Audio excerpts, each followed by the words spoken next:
Hi friends, ఇవ్వండి ఉసిరికాయలు KG 60 అంట.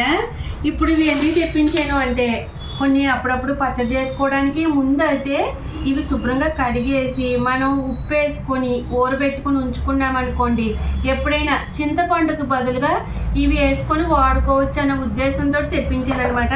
ఇంకా తీసుకురమ్మని అంటున్నాను. కొంచెం పచ్చడిలోను రోటి పచ్చడిలో అలా చేసుకోవడానికి బాగుంటుంది కదా, అందుకని. ఇవి చూడండి, బఠానీ, ఇవి కూడా కేజీ 60 అంట. చక్కగా చాలా బాగా అనిపిస్తుంది. ఇంకా తీసుకురమ్మంటాను. వీటితో కొన్ని వంటలు అవి చేసుకోవచ్చు. బాగా అనిపిస్తుంది కదా. ఇదిగోండి గింజలు చూసారా, ఇవి మళ్ళీ బయట అమ్ముతారు విడిగాని. ఇలా కాయలతో కాకుండా ఇలా విడిగా ప్యాకెట్లు కట్టేసి అమ్ముతారు.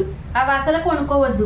అవి ఏంటంటే చాట్ బఠానీలను ఫుడ్ కలర్ వేసి నానబెట్టి గ్రీన్ రప్పిస్తారు, వాటిని ప్యాకింగ్ చేసి అమ్ముతారు అనమాట. కాబట్టి అవి ఒకసారి ప్యాకెట్లు కొనుక్కున్న తర్వాత మీరు కొనుక్కుంటే కనుక, తెలియని వాళ్ళు కొనుక్కుంటే ఒకసారి వాటర్లో వేసి చూడండి, ఆ కలర్ అంతా పోయి తెల్లగా వచ్చేస్తాయి. ఇవి రావు, ఇవి న్యాచురల్వి. ఓకేనా?